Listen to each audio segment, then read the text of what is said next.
بسم اللہ الرحمن الرحیم الصلاۃ والسلام علی رسولہ الکریم اما بعد۔ میرے محترم بھائیوں بہنوں، عزیزوں، بچوں بچیوں، السلام علیکم ورحمۃ اللہ وبرکاتہ۔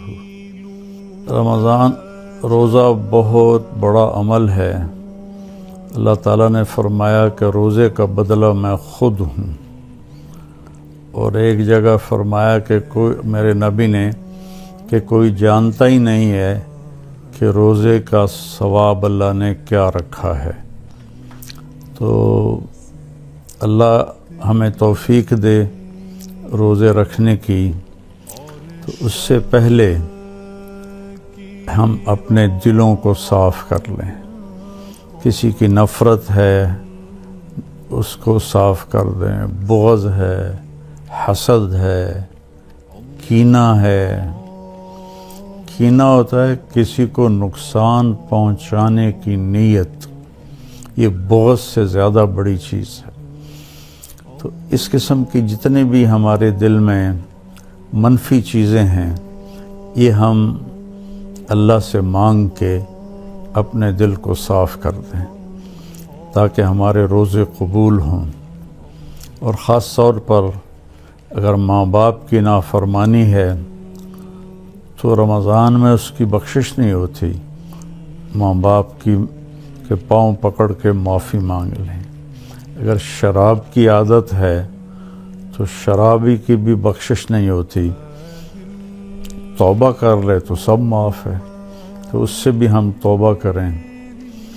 اور رشتہ داروں سے برا سلوک ہے تو اس سے بھی ہم توبہ کریں اور ان سے ملیں، جا کر جھک جائیں۔ اور جھک جانے میں اللہ نے عزت رکھی ہے۔ اور کسی کے بارے میں دل میں کینہ ہے، یعنی اس کو نقصان پہنچانے کی نیت اور ارادہ ہے، اس سے بھی توبہ کریں تو انشاءاللہ ہمارے روزے اللہ کی بارگاہ میں قبول ہوں گے۔ آخری رات اللہ فرماتے ہیں کہ دن کے روزے اور رات کے قیام کی وجہ سے میں نے ان کے سارے گناہ معاف کر دیے۔ اور اللہ تعالیٰ نے ہر امت پہ روزہ فرض کیا ہے۔ ہمارے لیے روزہ آسان کیا ہے کہ ہمارے لیے سحری بھی ہے اور ہمارے لیے افطاری بھی ہے۔ تو اہتمام سے ہم ان روزے رکھیں اور کوشش کریں کہ پیٹ بھر کے نہ کھائیں تاکہ جسمانی فائدہ بھی ہو، روحانی فائدہ بھی ہو۔ اگر ایک مہینہ پورا ہم اس طرح روزہ رکھیں کہ ہمیں ظہر سے بھوک لگنی شروع ہو جائے تو پورے مہینے میں ہمارے جسم کے اندر جتنی بھی کثافتیں اور غلط چیزیں جمع ہیں وہ ساری دھل جاتی ہیں اور صاف ہو جاتی ہیں۔ تو رمضان کا مطلب ہے جل جانا۔ تو رمضان اور جل جانا اور روزہ، اس میں مناسبت یہ ہے کہ جوں انسان روزے رکھتا چلا جاتا ہے اللہ اس کے گناہوں کو جلاتا جاتا ہے، یہاں تک کہ آخری رات اس کے سارے گناہ جلا کے اسے پاک اور صاف کر دیتا ہے۔ تو ہم اپنے دلوں کو صاف کر کے لڑے ہوئے اسے صلح کر لیں، معاف کر دیں۔ چند دن کی دنیا ہے، لڑائی جھگڑے کا موقع ہی کہاں ہے۔ چند صبحیں ہیں، چند شامیں ہیں، بہت سی بیت گئیں، تھوڑی باقی ہیں۔ بہادر شاہ ظفر رحمۃ اللہ علیہ کا شعر ہے، ان حسرتوں سے کہہ دو کہیں اور جا بسیں، اتنی جگہ کہاں ہے دل داغدار میں۔ تو دل داغدار میں اللہ کی محبت اور اللہ کے رسول کی محبت اور اللہ کے بندوں سے محبت اپنائیں تاکہ ہمارا ہر عمل قبول ہو اور اللہ تعالی ہم سے راضی ہو۔ اور دوسری بات یہ ہے مالدار حضرات کے لیے کہ زکوٰۃ کا تو ضرور اہتمام فرمائیں، بہت غربت ہے اور بہت مہنگائی ہے، ہمارے گناہوں کی سزا ہے کہ مہنگائی کا عذاب ہے ہمارے اوپر۔ جو اللہ ہی ٹالے تو ٹالے، تو ہم سب اللہ کی بارگاہ میں توبہ کریں اور کھل کے مال خرچ کریں، زکوٰۃ بھی دیں، زکوٰۃ سے بڑھ کر بھی دیں، اور ڈھونڈ ڈھونڈ کر خاص طور پر ان لوگوں کو جو سوال نہیں کرتے اور گھر میں فاقہ ہے، انہیں تلاش کر کر کے ہم اپنا مال خرچ کریں کہ جو ہم نے خرچ کر دیا وہ ہمارا ہو گیا، جو ہم نے بچا کے جمع کر لیا وہ مرتے ہی پرایا ہو گیا، پتہ نہیں اولاد کا ہے یا کس کا ہے۔ تو زیادہ سے زیادہ اللہ کے نام پر مال خرچ کریں، غریبوں کو ان کو ڈھونڈ کر، مریضوں کو، روزہ رکھنے والے روزہ رکھ نہیں سکتے ان کو ان کی امداد کریں۔ ہماری فاؤنڈیشن بھی اس میں بہت اللہ کے فضل سے کام کر رہی ہے، تو ہمارا بھی کچھ تعاون فرمائیں فاؤنڈیشن کا، تو اللہ تعالیٰ آپ کے اس مال کو جہنم سے بچاؤ کا ذریعہ بنائے گا۔ تیسری بات یہ کرنی ہے کہ ایک اپنی زبان کو لگام دینا سیکھ لیں کہ اس زبان سے، میرے نبی نے حضرت معاذ ابن جبل سے فرمایا، معاذ الا انبئک بملاک ھذا کلہ، معاذ میں تمہیں لمبی چوڑی نصیحت فرمائی تھی کہ ساری نصیحت کا میں تمہیں خلاصہ بتاؤں؟ انہوں نے کہا اجل یا رسول اللہ، ضرور یا رسول اللہ۔ تو فاحوی باصبعیہ الی لسانہ، تو اپنے زبان کو باہر نکالا اور یوں کینچی بنائی اور اس کو یوں پکڑا، اور پھر فرمایا کف ھذا، اے معاذ اپنی زبان پہ قابو رکھنا۔ وہ کہنے لگے یا رسول اللہ انؤاخذ بما نقول، جو ہم بولتے ہیں اس کا بھی حساب ہے؟ تو آپ نے فرمایا سکلت کا امک یبن جبل، ارے جبل کے بیٹے تیری ماں تجھے روئے۔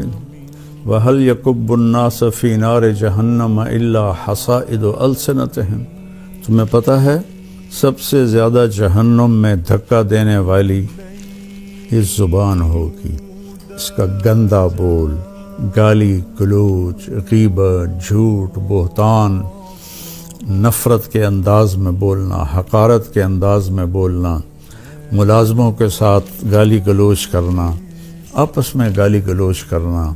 اور خاص طور پر میں جو حضرات یوٹیوب پر بیٹھ کے دین کے درس دے رہے ہیں ان کے آگے ہاتھ جوڑتا ہوں، اللہ کے واسطے اپنی زبان ٹھیک کرو، اپنی زبان ٹھیک کرو، اپنی زبان ٹھیک کرو۔ ایسے میرے نبی کے بارے میں آتا ہے ما کان فاحشا متفحشا، میرے نبی کبھی بھی بدخوئی اور بد کلامی کرنے والے نہیں تھے۔ اور میرے اللہ نے فرمایا فَبِمَا رَحْمَةٍ مِّنَ اللَّهِ لِنْتَ لَهُمْ وَلَوْ كُنْتَ فَظًّا غَلِيظَ الْقَلْبِ لَانفَضُّوا مِنْ حَوْلِكَ، میرے محبوب آپ کے رب کی بہت بڑی رحمت آپ پہ نازل ہوئی تو آپ نرم ہو گئے اپنی امت کے لیے۔ اگر آپ کی زبان کا بول سخت ہوتا اور مزاج میں شدت ہوتی تو لنفضوا، افراتفری میں جب لوگ بھاگتے ہیں نا تو اس کو انفزاز کہتے ہیں۔ جیسے کہیں کوئی دھماکہ ہو جائے تو لوگ افراتفری میں بھاگتے ہیں جدھر جس کا منہ ہوتا ہے۔ تو اللہ تعالیٰ فرما رہے ہیں یہ صحابہ جن کے بارے میں اللہ نے کہا کُلًّا وعد اللہ الحسنی، میرے محبوب تیرے صحابہ کے لیے تیرے رب کا جنت کا وعدہ ہے، اور جن کے لیے حسنہ کا وعدہ ہے ان کے لیے دوسری آیت کہتی ہے ان الذین سبقت لہم من الحسنى اولئک عنہا مبعدون، جن کے لیے ہم نے حسنہ کا وعدہ کر دیا وہ جہنم سے بہت دور ہیں، لا یسمعون حسیسہا، وہ اس کی آہٹ بھی نہیں سنیں گے، وہم فی ما اشتہت انفسہم خالدون، اور وہ جنت کی من چاہی نعمتوں میں ہمیشہ کی زندگی گزاریں گے۔ یہ ٹائٹل، یہ اعزاز، یہ خوشخبری صرف میرے نبی کے صحابہ کے لیے، چاہے وہ مہاجرین سابقین اولین ہوں، چاہے وہ درمیان والے ہوں، چاہے وہ طلقاء ہوں جو مکہ پہ ایمان لائے فتح مکہ پر، سب کے لیے میرے اللہ نے جنت کا وعدہ فرمایا۔ تو ان کے بارے میں اللہ کہہ رہا ہے یہ سارے بھاگ جاتے، آپ کو چھوڑ جاتے۔ تو بھائیو، اکثر جو میں تو سنتا ہی نہیں ہوں، میرے سر میں درد رہتا ہے، لیکن کبھی کبھار کان میں پڑ جاتی ہے بات، تو اتنا شدید لہجہ ہوتا ہے اور اتنا حقارت آمیز لہجہ ہوتا ہے اور اتنا نفرت سے بھرا ہوا ہوتا ہے، خاص طور پر مذہبی معاملات میں اور اختلافی مسائل میں۔ اس قدر وہ آتش فشاں پہاڑ بن جاتے ہیں کہ ان کے منہ سے آگ نکلتی ہے۔ تو میرے نبی کی زندگی سیکھو کہ آپ نے کس طرح نرم رویے سے عرب کے سارے بت پرستوں کو رام کیا، اور اللہ تعالیٰ نے فرمایا کہ جاہد الکفار والمنافقین واغلظ علیہم، ان کے ساتھ آپ جہاد کریں، منافق اور کفار کے ساتھ، اور ان پر شدت اختیار کریں۔ لیکن آپ دیکھیں سیرت النبی میں کہ آپ نے عبداللہ بن ابی کو بھی کبھی برا نہیں فرمایا اور منافقین کو بھی کبھی برا نہیں فرمایا، اور آپ کی زبان سے کسی کے لیے دکھ بھرا بول نہیں نکلا۔ تو میں سارے بھائی بہنوں سے کہتا ہوں، یہ وبا، یہ بلا ہمارے گھروں میں ہے، عورتوں میں ہے، مردوں میں ہے۔ صرف خطیبوں کی بات نہیں کر رہا، خطیب چونکہ ممبر پہ لوگوں کو خطاب کر رہا ہوتا ہے، یا وہ یوٹیوب پہ لوگوں کو خطاب کر رہا ہوتا ہے، تو اس کی زبان میں اگر زہر ہو تو وہ کیا دین کا کام کر رہا ہے؟ وہ کوئی اور ہی کر رہا ہے، دین کا کام نہیں کر رہا ہے۔ میرے اللہ نے فرعون کے پاس موسیٰ علیہ السلام کو بھیجا۔ فرعون سے بڑا مجرم شاید ہی کوئی ہو جس نے کہا انا ربکم الاعلی۔ تو اللہ نے دونوں بھائیوں سے فرمایا فقولا لہ قولا لینا، کہ موسیٰ ہارون فرعون کے ساتھ نرم لہجے میں بات کرنا۔ آپ اپنے اختلاف کو ظاہر کریں، لیکن اوروں کے یہ نفرت کا بول اور حقارت کا بول، یہ اللہ کے ہاں بالکل پسندیدہ نہیں۔ اور اس بول میں، اس لہجے میں بات کرنا، یہ کوئی دین کی بات نہیں ہے، یہ نفس کی شرارت ہے۔ تو میری آپ سے گزارش ہے، میٹھا بول بولیں، اگلے کو عزت دیتے ہوئے اختلاف رائے کریں، نہ کہ نفرت و حقارت کے شعلے برساتی ہوئی زبان ہو اور اگلوں کا دل چیر کے رکھ دے۔ اور سارے گھر میں مستورات اور مرد سب سے کہتا ہوں کہ اپنی زبان کے بول کو میٹھا کر لیں، اپنے نوکروں نوکرانیوں کے ساتھ خاص طور پر درگزر اور نرمی کا معاملہ کریں، سختی کا معاملہ نہ کریں۔ ایک صحابی نے آ کر کہا یا رسول اللہ، میرا خادم ہے، غلام، وہ غلط کام کرتا ہے تو میں اس کی پٹائی کرتا ہوں، تو اس کا کیا معاملہ ہوگا آخرت میں؟ آپ نے فرمایا تیری پٹائی کو اور اس کی غلطی کو تولا جائے گا، اگر تیری پٹائی بڑھ گئی تو پکڑا جائے گا۔ اور تو وہ زارو قطار رونے لگے اور کہنے لگے یا رسول اللہ، اس کا یہی علاج ہے کہ میں اسے آزاد کر دوں۔ تو انہوں نے اپنے غلام کو آزاد کر دیا۔ تو میری منت ہے اپنے بچوں کے ساتھ کبھی طنز والا بول نہ بولیں، بیوی کے ساتھ کبھی طنزیہ بول نہ بولیں، طنز مار دیتا ہے، تانا مار دیتا ہے۔ اپنے خامند کے ساتھ کبھی طنزیہ بول نہ بولیں، ماں باپ کے ساتھ خاص طور پر کبھی ایسا بول نہ بولیں کہ ان کے آنسو نکل آئیں یا ان کا دل ٹوٹ جائے۔ ماں باپ کی فریاد سارا مقدر بگاڑ کے رکھ دیتی ہے، اور ماں باپ کی دعا بیڑے مقدر سنوار دیتی ہے، وہاں تک پہنچتی ہے جہاں کوئی شے بھی نہیں پہنچتی۔ اپنے بہن بھائی، اپنے دوست احباب سب کے ساتھ محبت بھری بات کریں۔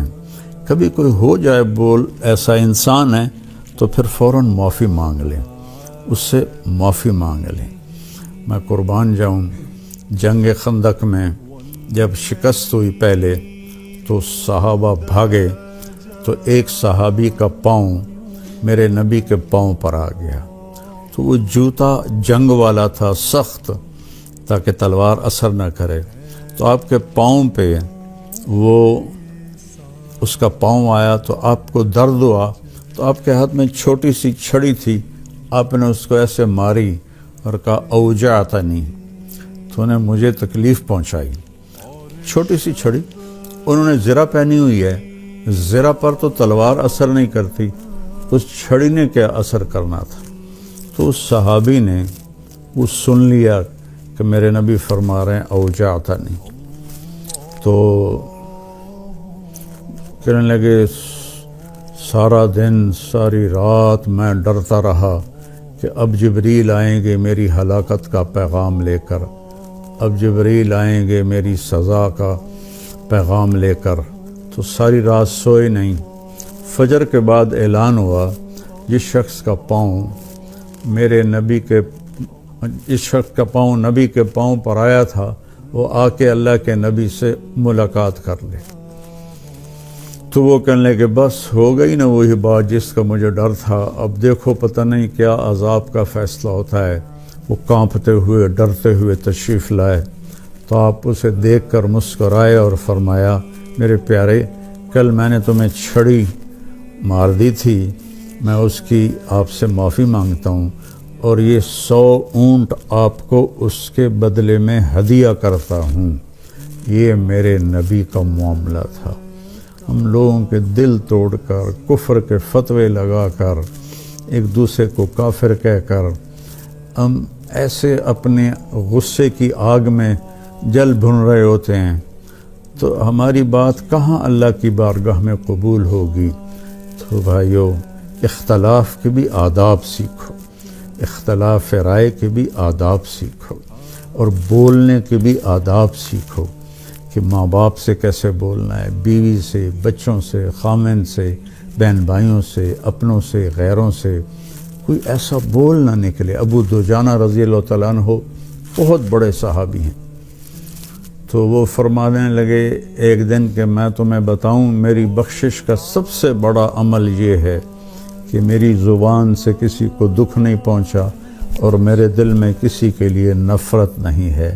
تو یہی 2 باتیں سارا معاشرہ اپنا لے، اور خاص طور پر جو ممبروں پر، یوٹیوب پر لوگوں کو دین سنا رہے ہیں، وہ خاص طور پر اس کو اپنائیں، ایک اچھی مثال پیش کریں، ایک اچھی مثال پیش کریں۔ گالم گلوچ اور بد زبانی میرے اللہ کی بارگاہ میں ہرگز قبول نہیں ہے، اور کسی سے ناراض ہیں تو اس کو معاف کر دیں۔ کوئی آپ سے ناراض ہے تو اس سے جا کے معافی مانگ لیں، تو ہمارے روزے انشاءاللہ قبول ہو جائیں گے۔ جو ہی رمضان آتا ہے تو تراویح پہ مناظرے شروع ہو جاتے ہیں۔ میں ایسے ہی یوٹیوب دیکھ رہا تھا تو وہ ایک سامنے آیا، 20 تراویح پڑھنے والوں کو چیلنج۔ او بھائی اللہ کے واسطے یہ چیلنج اپنے پاس رکھو۔ حضرت عمر رضی اللہ تعالیٰ عنہ نے 8 تراویح کا بھی حکم دیا ہے، صحیح حدیث ہے، اور آپ نے 20 تراویح کا 3 وتر کے ساتھ حکم دیا ہے، صحیح حدیث ہے۔ کوئی اس پہ عمل کر لیتا ہے، کوئی اس پہ عمل کر لیتا ہے، دونوں ٹھیک ہیں۔ باقی یہ نوافل ہیں، کوئی 20 پڑھو، 40 پڑھو، اہل مدینہ 40 پڑھتے تھے، یہ تراویح کا لفظ کہاں سے آیا کہ اہل مکہ 4 رکعت پڑھتے تھے پھر ایک طواف کرتے تھے. ترویحہ کہتے ہیں تھوڑی دیر کے آرام کو، پھر 4 رکعت پڑھ کے اور ایک طواف کرتے تھے. تو اس طرح ان کو تھوڑا آرام بھی ہو جاتا تھا، پھر آگے شروع ہو جاتے تھے. مدینے والوں کو پتہ چلا کہ مکے والے تو ہر 4 تراویح کے بعد طواف کرتے ہیں، تو ہم کیا کریں؟ انہوں نے 40 رکعت پڑھنی شروع کر دی. تو اس پہ لوگوں کو تشویش میں نہ ڈالیں. جو 20 پڑھ رہا ہے وہ بھی ٹھیک کر رہا ہے، جو 8 پڑھ رہا ہے وہ بھی ٹھیک کر رہا ہے، کچھ 40 پڑھ رہا ہے وہ بھی ٹھیک کر رہا ہے. یہ قیام اللیل ہے. اللہ تعالیٰ کے نبی نے 3 دن صرف کیا، اس کے بعد نہیں کیا. ہم تو سب پورا مہینہ کرتے ہیں. اس کو حضرت عمر رضی اللہ تعالیٰ عنہ نے جاری فرمایا، اور دونوں صحیح روایات ہیں. 8 کی بھی 3 رکعت 11، اور 20 کی بھی اور 3 رکعت وتر. تو کثرت سے تلاوت کریں قرآن کی. بخاری شریف کی روایت ہے، کانا رسول اللہ صلی اللہ علیہ وسلم اجود الناس، اللہ کے نبی سب سے زیادہ سخی تھے. وَأَجْوَدُ مَا يَكُونُ فِي رَمَضَانَ حِينَ يَلْقَاهُ جِبْرِيلُ يَأْتِيهِ كُلَّ لَيْلَةٍ فَيُدَارِسُهُ الْقُرْآنَ. اور رمضان میں آپ بہت زیادہ سخی ہو جاتے تھے جب جبریل آتے تھے. روزانہ رات کو آپ جبریل کے ساتھ قرآن کا دور فرماتے تھے. تو یہ واحد نبی ہیں جن کے پاس اتنی کثرت سے جبریل تشریف لائے. ہر رات تشریف لاتے تھے. میرے نبی کو 9 رمضان ملے، تو ہر رات کو، اور آخری رمضان میں 2 دفعہ آتے تھے. 2 دفعہ قرآن کا دور ہوا آپ کا جبریل کے ساتھ. اور فرمایا ولا رسول اللہ صلی اللہ علیہ وسلم اجود بالخیر من رمضان من الریح المرسلہ، کہ اللہ کے نبی رمضان میں جبریل کے ملنے پر تیز ہوا سے بھی زیادہ آپ کی سخاوت ہوتی تھی. تو میں مالداروں سے کہتا ہوں سخی بنیں، صرف زکوٰۃ دے کے مطمئن نہ ہوں، زکوٰۃ سے اوپر بھی خرچ کریں. اللہ آپ کا رزق بڑھائے گا. اللہ مجھے آپ کو توفیق نصیب فرمائے. السلام علیکم ورحمۃ اللہ.